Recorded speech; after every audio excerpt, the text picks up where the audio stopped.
The maritime boundary dispute between Ghana and Côte d'Ivoire will be put to rest on Saturday when the International Tribunal for the Law of the Sea delivers a judgment expected to end the more than 3 years legal tussle, but with serious ramifications for the oil sector.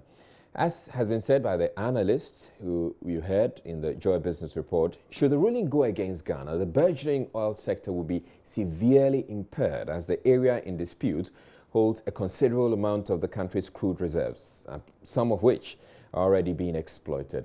A favorable ruling, on the other hand, will be a major boost as it will bring in a lot more investors.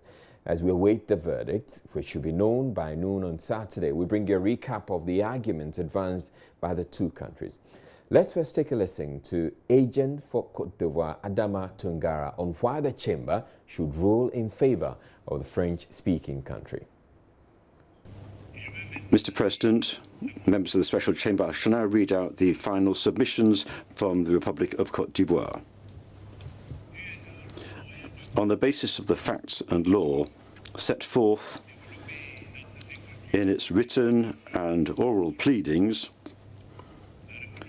the Republic of Côte d'Ivoire requests the Special Chamber to reject all Ghana's requests and claims, and to declare and adjudge, firstly, that the sole maritime boundary between Ghana and Côte d'Ivoire follows the 168.7 degrees azimuth line, which starts at boundary post 55 and extends to the outer limit of the Ivorian continental shelf. Secondly, to declare and adjudge that the activities undertaken unilaterally by Ghana in the Ivorian maritime area constitute a violation of, firstly, the exclusive sovereign rights of Côte d'Ivoire over its continental shelf, as delimited by this chamber. Secondly, constitute a violation of the obligation to negotiate in good faith pursuant to Article 83, Paragraph 1 of ITLOS and customary law. And thirdly, constitute a violation of the obligation not to jeopardize or hamper the conclusion of an agreement, as provided for by Article 83, Paragraph 3 of UNCLOS. And to declare and adjudge, thirdly, that Ghana has violated the provisional measures prescribed by this chamber by its order of 25th of April 2015. And fourthly, and consequently,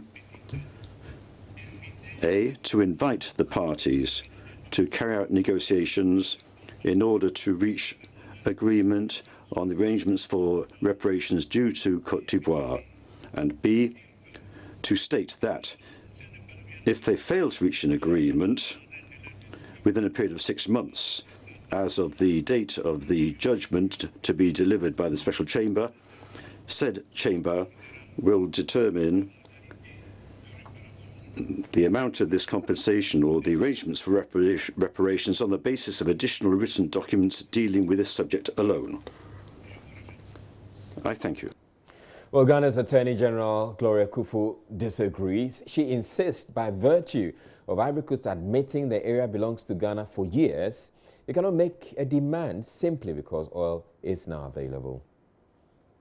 On the basis of the facts and law set forth in its memorial and reply and its oral presentations, Ghana respectfully requests the Special Chamber to adjudge and declare that 1. Ghana and Côte d'Ivoire have mutually recognized, agreed, and applied an equidistance-based maritime boundary in the territory sea, EEZ, and continental shelf within 200 miles. 2.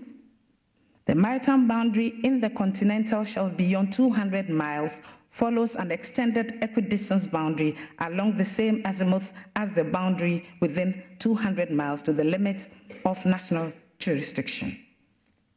3. In accordance with international law, by reason of its representations and upon which Ghana has placed reliance, Côte d'Ivoire is stopped from objecting to the agreed maritime boundary. 4. The land boundary terminus and starting point for the agreed maritime boundary is at boundary pillar 55, BP 55 for short.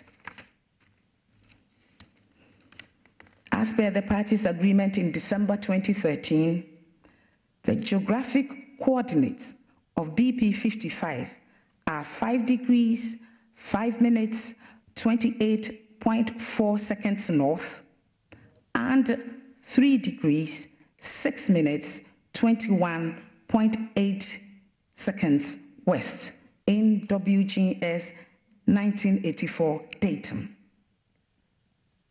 Relief number 6.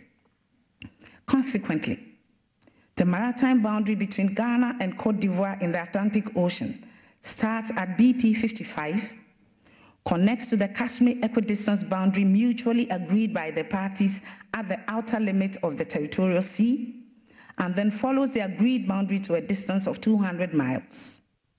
Beyond 200 miles, the boundary continues along the same azimuth to the limit of national jurisdiction. The boundary line connects the following points using loxodromes.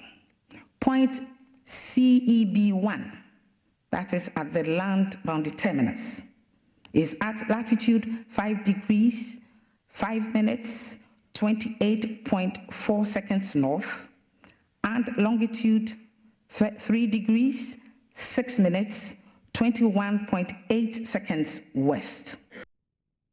Right, so sorry for boring you with all those technicalities, but those technicalities, if not gotten right, could cost the country millions and millions of dollars. But we'll get to know all of that Saturday by noon.